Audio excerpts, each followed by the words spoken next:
Welcome to Space Age Rabbit. Today, let's take a trip back in time and count down the top 10 shows of the 1957-1958 season. All right, so let's just get right into it.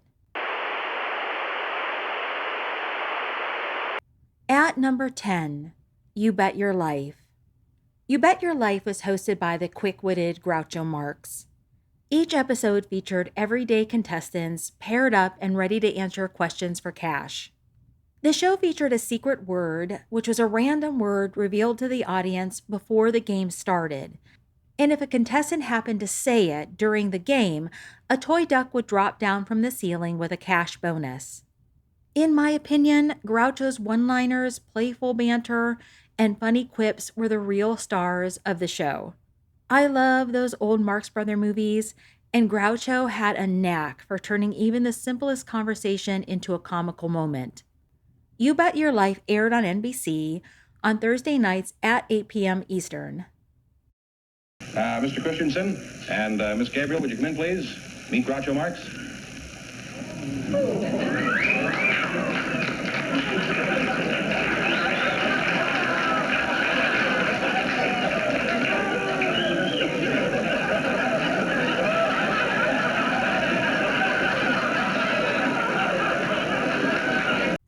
At number 9, December Bride.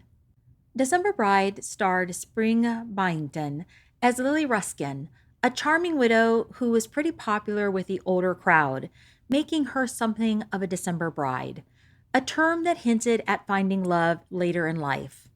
Her daughter Ruth and son in law Matt were always on the lookout for eligible bachelors for Lily. And Lily's best friend Hilda Crocker often got pulled into these matchmaking schemes too. Pete Porter was the next door neighbor and was a regular, constantly grumbling about his wife, and was so popular with the viewers that he eventually got his own spin off show called Pete and Gladys. And interestingly, Pete's wife Gladys was never actually seen on December Bride. She was just talked about a lot. December Bride aired on CBS on Monday nights at 9:30 p.m. Eastern. At number 8, The Restless Gun. The Restless Gun premiered on TV in the fall of 1957, bringing viewers along with Vint Bonner, a cowboy who just could not stay put for very long.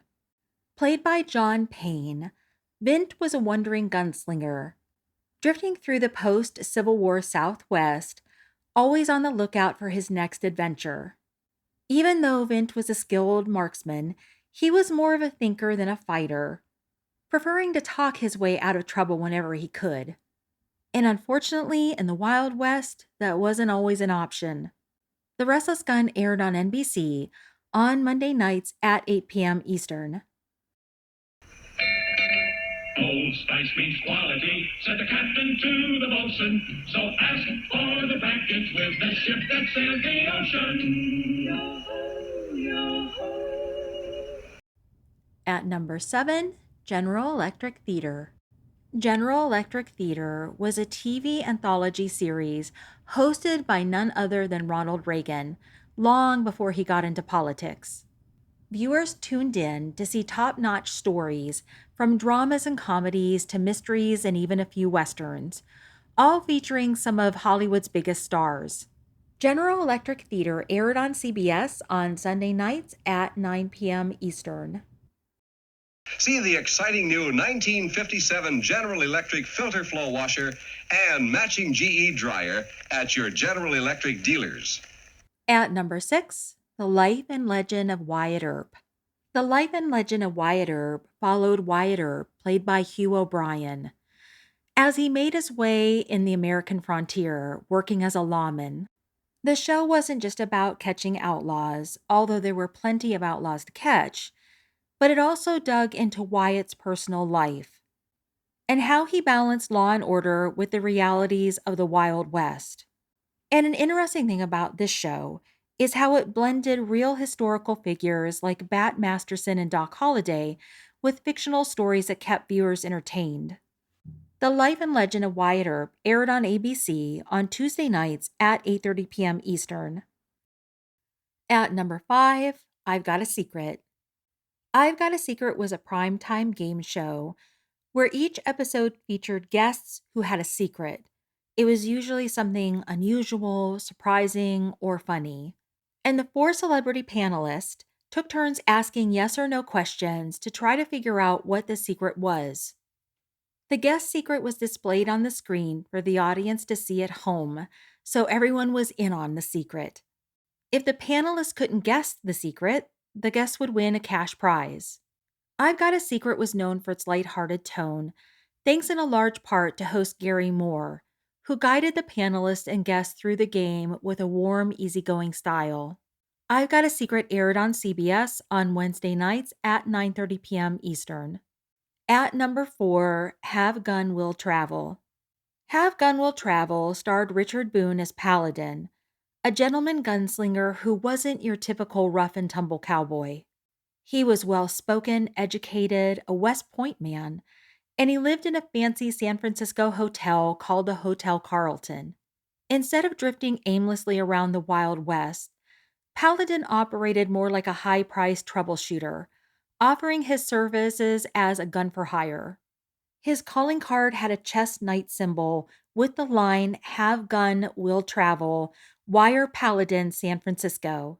The show also featured Hey Boy, played by Cam Tong, who worked at the hotel and often delivered Paladin messages from clients. Have Gun Will Travel aired on CBS on Saturday nights at 9:30 p.m. Eastern. At number 3, Tales of Wells Fargo.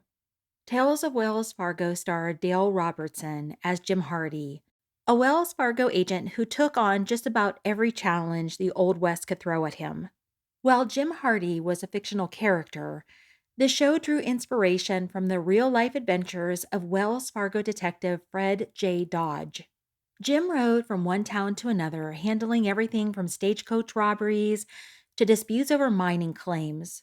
Each episode was a self-contained story rather than a continuing plot line, perfect for viewers who just wanted a good Western adventure each week. Tales of Wells Fargo aired on NBC on Monday nights at 8:30 p.m. Eastern. At number 2, The Danny Thomas Show.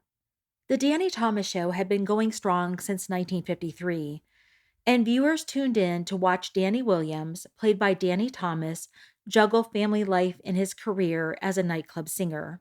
The show was initially known as Make Room for Daddy and revolved around Danny's home life with his wife Margaret and their 2 kids, Rusty and Terry. By the 1957-58 season, Margaret had passed away and Danny had remarried to a woman named Kathy, who had a daughter of her own. The show had also switched networks, leaving ABC for CBS. And this setup clearly worked with viewers because for the first time, the show cracked the top 10 and landed all the way at number 2. The Danny Thomas Show aired on CBS on Monday nights at 9 p.m. Eastern. And the number 1 show of the 1957-1958 season is, can you guess it? It's Gunsmoke. This season of Gunsmoke marked the show's 3rd year on the air, and the first year it hit number 1 in the ratings. Viewers could not get enough of life in Dodge City. James Arness led the way as Marshal Matt Dillon, keeping law and order in a town where trouble was never too far off. The supporting cast, Amanda Blake as Miss Kitty, Milburn Stone as Doc Adams, and Dennis Weaver as Chester, was well established by this point. The show mixed action with a good dose of drama, giving us a look at how challenging and sometimes downright brutal life on the frontier could be. Gunsmoke aired on CBS on Saturday nights at 10 p.m. Eastern. So that's it, the top 10 TV shows of the 1957-58 season. Did any of these surprise you? Let me know in the comments below. If you like this sort of content, please consider subscribing, and thank you so much for watching. That's what makes new Charmin a real tiger for work. New Charmin towels, the kitten soft towel. That's a tiger for work. Try 'em.